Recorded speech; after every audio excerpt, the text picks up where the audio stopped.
Hello. Hola, everyone. Welcome. I am Ivelis or Ivelis Andino. I'm excited to be here with you today. I'm going to just give it a few seconds while we get set up. Before we start, I'm wondering if in the chat, if you're in this session, if you can just let me know your names, where home is for you, and the last thing you ate. What was the last thing you ate?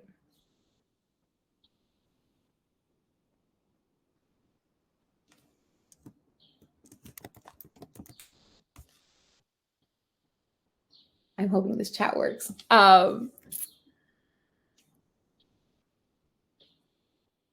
So I'm Ivelis. Home for me is the Bronx, and I just had some tacos for lunch on a Wednesday. And yeah, I think we'll get started. So I am a co-founder at Colectivo Health alongside Carlos Rodalte and Dr. Feli Chinea. And we get to do great work in healthcare and health tech through our work at Colectivo Health. A lot of what I'm going to talk about today is the journey into this. I want to answer a lot of questions and make room for connections, especially. And I think that journeys, no matter where you are, I can remember early on in my career, never imagining the place that I'd be to today. Like this wasn't even an option. My wildest dreams are not me, having two companies and doing this work. And so I remember early on in my career where I didn't know where I'd be, but I knew that it was a path. And so for all of us, we're all in the middle of that path. Some of us might be at the beginning, be directly in the middle or towards the end. But I always think it's important to honor where we come from, both the legacy, the history, but even our own individual journeys. And so I am coming to you today from a really long journey. I'm born and raised in the Bronx. My family is de Puerto Rico. I'm Black, Boricua, and the journey to this work, a lot of it started where I'm from in the Bronx, where I didn't have the words for what I was experiencing, but I knew that if I wanted to get a job, I couldn't put the word Bronx on my resume. At that time, I knew that this is before LinkedIn profiles existed, so I couldn't bypass that. But I had a lot of experiences in my career where I kind of knew how I showed up wasn't the best way for me to advance. And so I spent a lot of time hiding who I was, limiting kind of my full self, my full culture, to make sure that I made it in. And my work started, was a non-traditional entry into tech, I'll say that. It started actually in marketing and working for pharmaceutical companies and doing a lot of their marketing. At the time, this is a long time ago, I knew that I could figure things out. I had taught myself how to code a bit, and I didn't know that it was even coding. I just knew that, my MySpace needed to be designed, and I figured out how to do it, and then kind of progressed from there. And so in this marketing role, I was often the only person of color, but also the youngest in many spaces. And so they relied on me heavily to figure things out. And I got to do that in healthcare. And so that went from doing just marketing in healthcare to leading what at the time was a national broadcast, which is basically a Zoom, just old school, in a television studio, broadcasting in different places. And that career kind of kept me going, where I worked for some of the first digital health solutions to be created. So I worked for the first app platform that let doctors prescribe apps to patients. And this is many years ago. And we brought that both as an idea to market and then actually deployed it. And so my career has been really heavily early on health tech. And throughout all of that, there was a change from where I would hide who I was to really celebrate my culture and who I am. And that started probably, oh my gosh, maybe 10 years ago now. But when I started my first company, Radical Health, where I felt like if I was going to do this work and I was going to be true to who I am, to what my community needs, I also need to be true to myself. And it was a practice getting there. But here I am today, and excited to now be with a new company as well. It's recently formed, called Colectivo Health.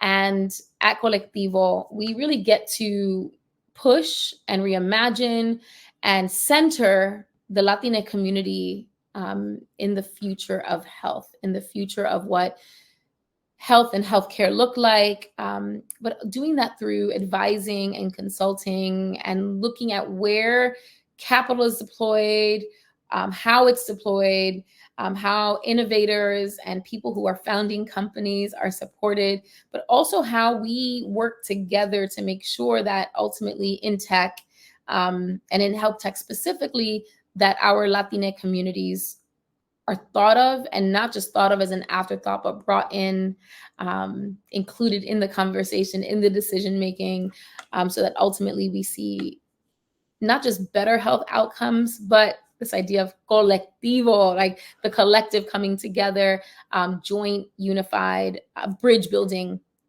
outcomes that far surpass the health things that we see and know and experience. There's an important piece about what we're seeing in the market and what we're noticing. And so for those of you who are here, in the chat with me, maybe you can offer, like, what are some of the things that you maybe are experiencing or seeing personally as you think about the Latinx community and healthcare and tech? What are some things? It could be something surprising, some things that you are seeing right now or experiencing. But what comes to mind when you think of the Latinx community, healthcare, and tech? You can feel free to throw those in the chat for me.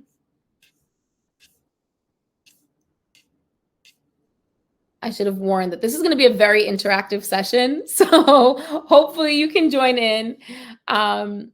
And I know that, what I've seen early on, I mentioned that when I started my career, I straightened my hair. I very much showed up in a very straightforward kind of way. And in a way that, if I'm honest, I can't say that I wasn't proud of my culture and where I'm from, but I knew that showing it and being super proud of it wasn't going to help me.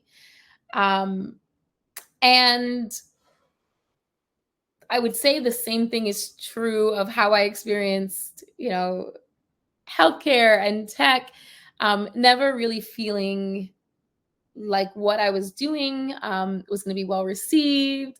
And even as I was building, knowing that the things that I was advocating for to build for my community, people just didn't understand.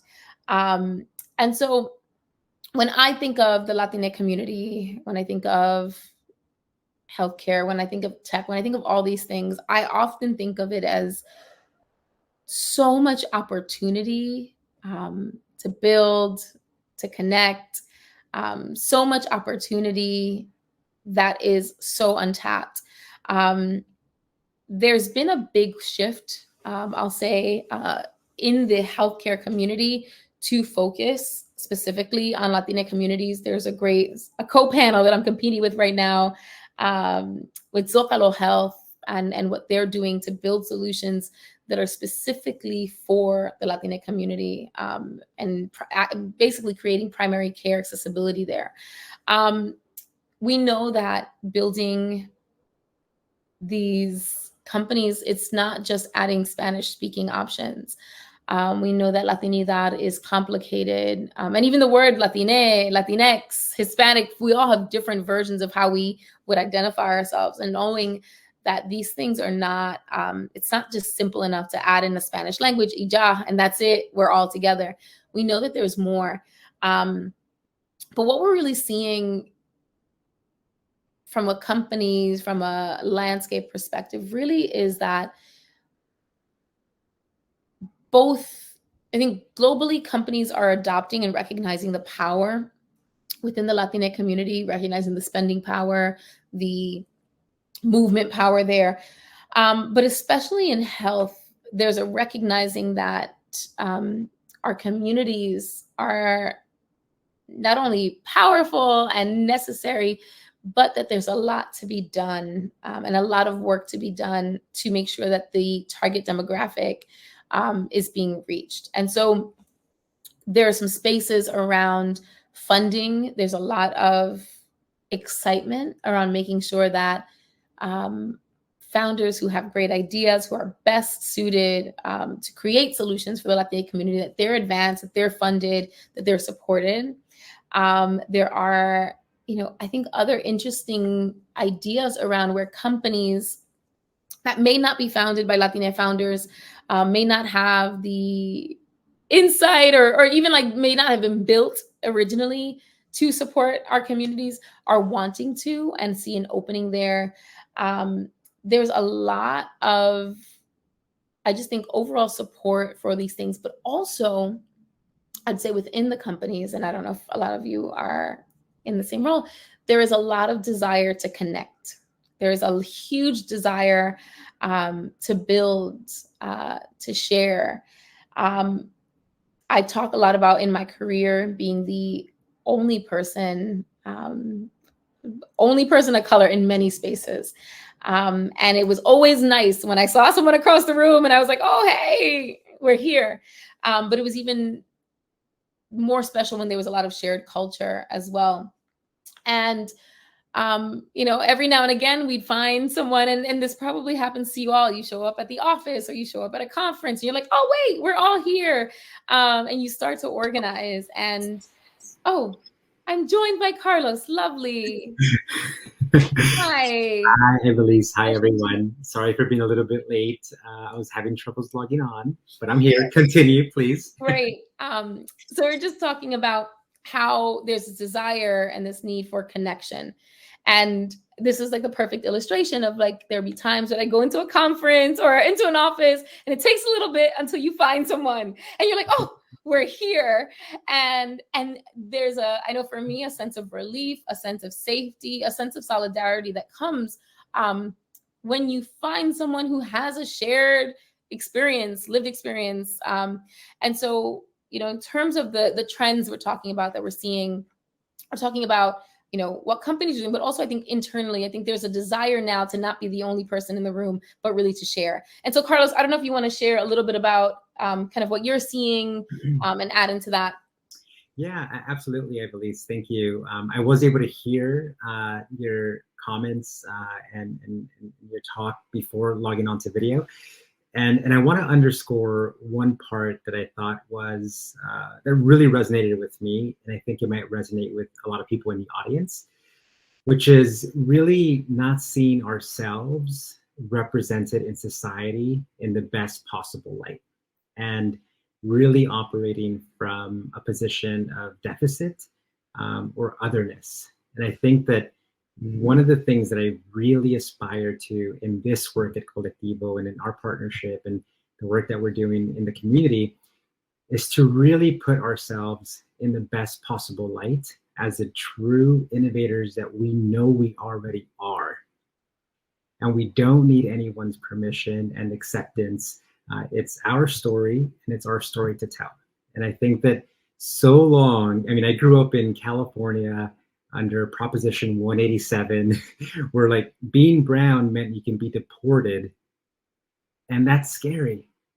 And so I feel like, there's this narrative that has been, created without us. And the richness in our culture, the richness in our history, there's so much that we can do. So I just wanted to underscore that point and to commend you on your vulnerability as you shared kind of that part of yourself. And I wanted to echo that. And I think this is a very similar thing that, family and friends have experienced as well. So I just wanted to chime in with that point at the very onset here. I hope that's okay. Oh, that's excellent. Thank you for sharing that. And I think, right, that's a lot of why we're here. And so also just grateful to platforms like Techqueria that are the containers for us to exist and for our full selves to exist, right? The ambitious, we're gonna get this, let's figure it all out. The more softer pieces too, and sometimes painful pieces that maybe we don't spend so much time with. and then to be able to sit here and share this with all of you, to know that, you know, and to put in, really to put it into practice too, that like we know these things, they're true, and there are things that we can do about it as well. Yeah, no, absolutely. And I think maybe to answer your question also directly in terms of what I'm seeing, and I think honestly, it's kind of what we're seeing. We talk about this very often, I believe, with Felix, our third co-founder for Colectivo Health, Dr. Felix Manuel Chinea. And, you know, it's really this aspect of very little humility when it comes to building solutions or getting right to build mode, and assuming that one knows what the solution is, whether it's for healthcare, whether it's for access, whether it's digital literacy. And so much of the technology world is focused on building technology, not necessarily human connections or really understanding the root cause of the problem. And in technology, we often talk about, you know, working from technology first principles. It's almost sort of like axiomatic, the way that people talk about building from first principles, but they still are very much within a construct of technology will solve the problem. But if we think about first principles from the perspective of human connection and comunidad solves the problem, it's a very different construct. So I think one big shift that we're seeing, that I'm seeing, is really prioritizing trusting human connections as part of anything to do with healthcare. So that's one major thing. I don't know if you had some reflections on that, Ivelisse, before before I share some others. Yeah, no, I would. I mean, that's it. And I would even just add to that like it is the human connections across the board, for every facet of life. And so whether we're changing the world through healthcare, but even looking to break into healthcare, looking for a new job, looking to connect, you know, that it's always human connection that moves things. Yeah, absolutely. And I think, you know, the other part that, you know, I'm personally really passionate about. Oh, and by the way, so this is exactly 2:20 p.m. So everyone's phone in the country will be buzzing because it's a national emergency testing system that's happening right now. Did everyone else hear that? You probably should have. And I'm going to check in on everyone right now to make sure that everyone's okay. So hooray, we made it through. It should only happen once. So we're in good shape. But, you know, the other thing that I am really fascinated by is just how entrepreneurial Latinidad is. Like, you know, when you look at Latina populations and, you know, the history of innovation, you know, it may have not been technology oriented in the same way that maybe Silicon Valley wants you to believe, but the notion of starting businesses, small businesses, you know, the immigrant story, whether it's the bodega, whether it's the, you name it, there is a sense of coming together, making business happen, putting food on the table. And it's that story that drives real meaningful innovation. And I think that has been almost forgotten from the history books and from the present discussion around VC funding and, you know, growth at all costs in technology companies. But I think it's that spirit that I think is really prevalent and one that we can build off of. Thank you, Carlos. Carlos, I have a question for you on that. Yeah. Because I think if I'm looking at some of the folks, right, who are in the audience right now listening, you know, I think there are a lot of folks who might be interested in getting into health tech. Maybe they're in tech already. We're like, you know, slow as a dinosaur over there. What am I, you know, what would you advise? How did you get into this space? And what would you tell folks who are looking to, who want to get into the healthcare space? We want to make a difference. What would you tell us? Yeah, I would love your perspective on this too, because we often talk about, you know, how to really, as humans, be accessible to people that are earlier career.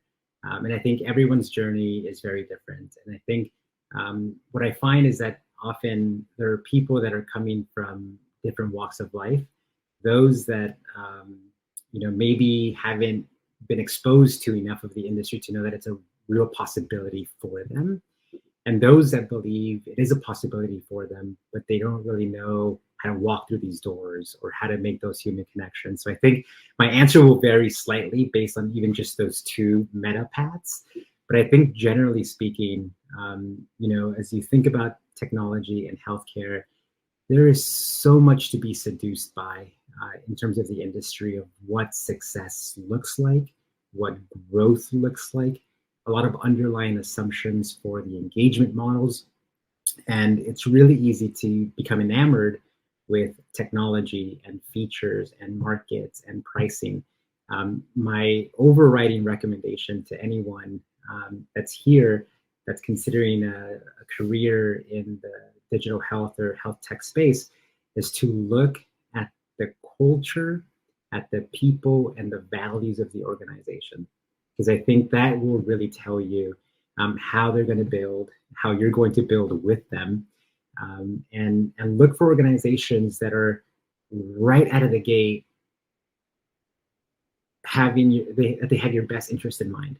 Whether it's like, hey, here's a role that might work well for you, or you ask too little in your intro salary, like it should actually be 10 or 20K more. Look for these models of connection that really uplift you. And I think so much of technology companies, particularly those that are VC backed, I might get some hate mail for saying this, but I think they really don't prioritize the human aspects of the employee workforce, and we're just more cogs in a machine. So I don't think this is a controversial statement. I think some people might take offense to it, but really look for companies and people and leaders. And if you don't find companies that resonate with you, find people that can make introductions. People are the path. I love that. And I think we do talk a lot about this. And I often, I'll just say it because this is a safe space. Like, I like to break things. I like to hack things. I don't like to play by the rules. It took me a very long time to get here, to turn off that, I was always told, be seen and not heard, right? Just look pretty and don't say a word. There's a lot of gender stuff there. And so I've undone a lot of that conditioning to like, I'm going to speak up, I'm going to say things, and I like to break things, and I like to figure out the ways that you told me I couldn't do it, and now I'm going to do it anyway. And so I like to look at, this, career space and or impacting health in tech as one job that everyone can do, regardless of who your employer is, regardless of where you are. I'll also say my background is I'm an organizer. And so I'm always like, we all play different roles, and we all need to play those roles in order to make the movements happen. We all can't be the CEO. We all can't be the engineer. We need different roles. But that being said, I think that there are a bunch of ways. So namely, if you are looking to bust into the healthcare industry and you want to get in, I echo and double echo Carlos's points, right? Like, connections, especially if you're in a different industry. I'll say this: in healthcare, it's a little, I'm going to say it, it's boring. Oftentimes it is the same people, the same place. And if you give us anything different to talk about, anything, arts, education, we will be all over it, because we're tired of this drama. But I'll also say that, build those relationships. But then, I think if you're interested, right, I do believe that healthcare and health tech and health equity is something that everyone can do. And so whether you do it professionally, whether you do it on the side, whether you are in your existing organization and want to push a little on HR and what the benefits are, or even how you build things, I think what we're seeing more and more of are the world, or the lines that say this is healthcare and this is not. Those are blurring very fast. And my prediction for the future is that no matter what organization you're in, no matter where you are, there's going to be a health lane, no matter what. The healthcare, we know this, most of healthcare, right? Like 85% of healthcare takes place outside of the hospital walls anyway. And while we have a bunch of innovations that are being built, I do see it. It's happening. Like, we're going to see that line between this is something that's for health and this is something else. is going to be erased. And I'd say that, really, like, we're seeing it now, but like in the next 10 years, everything will be a healthcare company, for better or worse. So, I also would like to say, take risks, and that's easy for me to say as a founder. I've already taken the risk. I keep taking them. I don't learn my lesson. But I think also there's a space to like step outside of the box, that maybe you might be putting yourself in, and take some risks. Let's break things, and to know that, in that there are a bunch of co-conspirators who are accessible. I know Carlos and I can get on our calendar, we can chat, but there are a bunch of other great folks who literally want to share, want to give of their time, of their expertise. Yeah. Anything you want to add, Carlos? Anything you want to tell us a bit about we have a few minutes, where you're pushing, anything you've learned? Yeah, absolutely. And I think, it's really interesting, your comment around, every company will be a health company. And I think there's a lot of truth in that, whether it's like you're streaming Netflix or, everything that impacts your mood, your social aspects. And I think I've always believed in kind of the adage of, health is a consequence. It's a natural consequence of going about your day. And I think if you think about everything that you experience in a day, in a moment, like it influences your status. But I think, so that was a very lovely put. I think, as far as like taking risk, I think that's a really good point. I think the thing to be careful about, is, and I love this mindset. Like when you're building new companies, or you're entering new fields, or you're thinking about new adventures, new explorations, you're going to get a lot of advice, and a lot of feedback on your model, and oftentimes,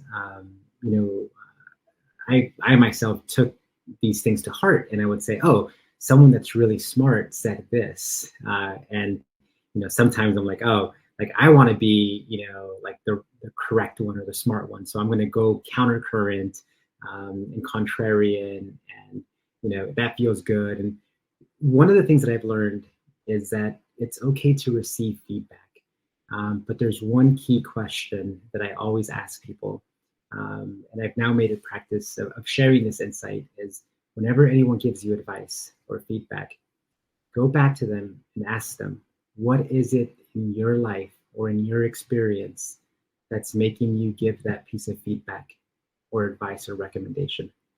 And you will often understand the mental model that they used in their own situation that resulted in an outcome, and a cause and an outcome. And then you can actually apply that mental model and construct to your own situation, because so much of how we build is different. We all have different, backgrounds. We all have different economic dispositions. We all have different talents and skills and passions.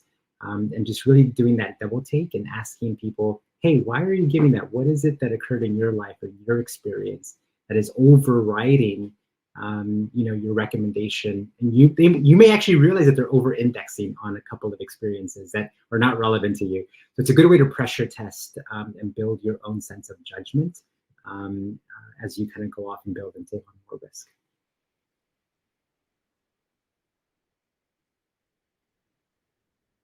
Thank you. And we're right up on time. So I wanted to offer if there were any questions that people wanted to add in. We're going to throw our website beneath, and would love to keep chatting. You can follow us on LinkedIn at colectivohealth.com. And if there's anything we can do to be supportive, connecting, would really, really love to be always in community, always together, and always Colectivo. Thank you, Carlos, for joining. And thank you, Idelise, for spearheading this and getting us going. This was fantastic. Excellent. And thank you, everyone, for participating.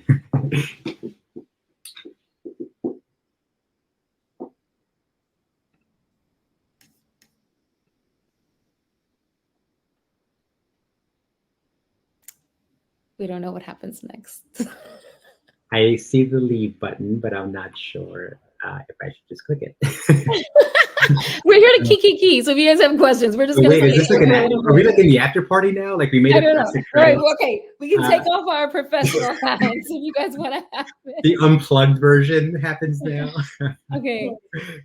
Oh my goodness. There's the website. Oh my goodness. This is great. Thank you all so much for the chat. I just realized there was a separate chat, by the way, Carlos. I don't know if you see it. So Colectivo, yes, we are we an agency that is working with other orgs?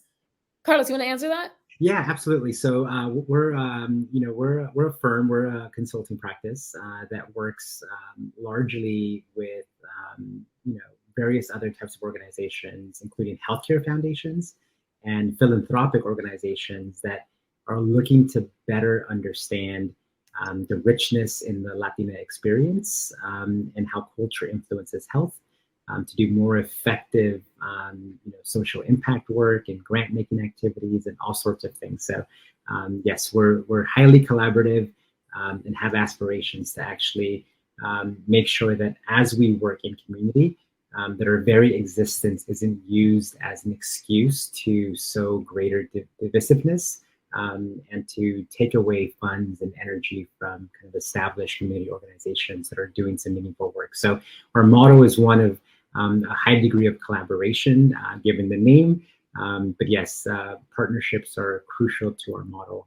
And we expect to be making some announcements in the coming weeks and months around how we're doing that in more detail. But great question, thank you. Okay. Oh, they said we can continue the conversation. We just got to let other people know that other sessions are starting. And then there's one more question in here on how do we incorporate accessibility and disabilities? You want me to do that? Or you want to do that? Sure, you can take that. So I think for us, right, one of the things that we know is that we also, the same way we say like Latinidad is not a monolith. We know that everyone comes with different accessibilities, different abilities. And part of what we do and really strive to do, the first thing we always say is like, we don't get it right all the time. We are not. That is literally on our website. We are going to mess this up. But we always approach with that level of like humility and desire. That being said, we also seek to center, again, right, the perspectives of people's experiences that have often been historically silenced, especially when it comes to accessibility and disabilities. Part of, because we're not necessarily, a direct service org, we're not a healthcare organization, this shows up differently. And the way that it does show up is, one, our advisory. So we just strive to have like the most representative groups of advisors who, it's open to anyone. So we advise you all to, if you choose to sign up and join us, right, to have more perspectives, more representation, more leadership. So that's number one. But then it also shows up in how we work with companies and how we advise them. Part of that is always, it's not enough just to have like contrasted fonts and read and, closed captionings. Like that's one part of it, but it ultimately comes down to into design and design principles and how we build. So a large part about Colectivo is that we intentionally, again, do this together, but we also do it with a pause. Carlos mentioned this earlier. We are not in the business of rushing to produce just to produce if it doesn't mean that we're not making change and it's not intentionally designed with intersectionality and accessibility. And then with that, it also comes with like the room that we're going to mess it up, but that we are always open and accountable to feedback in ways to make sure that these things are core principles and always embedded in everything. Do you want to?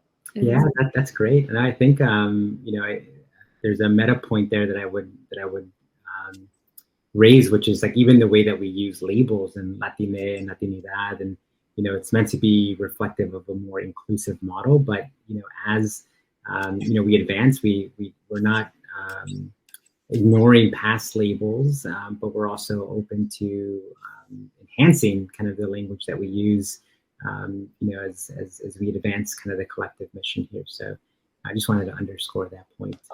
But that was a great answer. Yeah. And we have it listed all on our website, but we also know that it is in action and in practice. I just want to say that.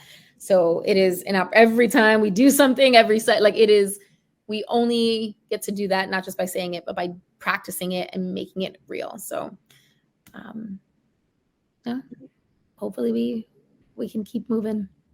Yeah, that was great. I think great audience participation, great questions. And any other comments or questions in this session? I threw in our website again.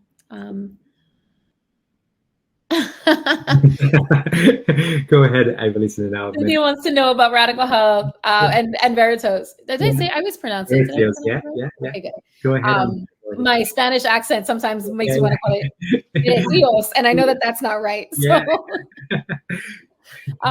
so a little bit about Radical Health. We use conversations as a way to support people as they journey through their healthcare journey. Specifically, we know that people should never be alone or shouldn't have to health alone. It is scary, lonely, and complicated. And so we use Indigenous circle practice that happens online to create space for communities with peers to talk about topics that might be difficult. So whether it's just general mental health, substance use disorder, maternal health, these circles are a way to be with peers and to support that. And then with the data and the insights that we collect from these conversations, which are always de-identified, we get to inform policies and the way healthcare is shifted and shaped so that we have more equitable, designed, inclusive experiences. Wonderful. Thanks, Evelise. On the Veritios front, we are a mental health care navigation company that works with small community clinics to improve the accessibility of therapists to support people living in low-income communities. So I will keep it brief, but I am sharing a video in the chat of me speaking for 5 minutes on kind of the company, the origin story, the background. Feel free to take a look at that. What I will underscore here is that I believe the world would be a much better place if we, men in particular, men of color in particular, found strength in their vulnerability and really were more open to therapy when it's appropriate. And part of the work here is to build in kind of these constructs to do mental health screening in a way that's not threatening and is culturally competent is one way to put it, but just more friendly and natural and organic. So happy to talk more about that. We're an early stage company still, but in a very passionate area of mental health care. So thanks for your question. As you can see here, and we're probably modeling it out, as you build out your career, you can in fact do multiple things. And oftentimes, Ivelisse and I talk about how, our passions are quite large, our impact, our desire for impact is outsized, and we're realizing it. But oftentimes companies and organizations and initiatives, take form that amplify certain aspects of our work. So there's a number of initiatives that Ivelisse is a part of that I'm aware of and that I'm a part of. So as you think about your own careers, know that the one person, one job model doesn't always have to ring true for you. And there's other ways of building out your professional career. I love that. Thank you, Carlos. And classic Latinos, multiple hustles. Gotta make $1, Gotta make $1. And more than that, I'll say, like, as someone who has been really burnt out and really at my wit's end, love the work that I do, but my job sometimes at Radical Health has been really hard in this journey. It has been the other hustles that have reminded me who I am and what I do, and has given space. I'm also a mom, and so sometimes you just got to have, like taking care of somebody else's kid. You're like, oh, my kid ain't that bad.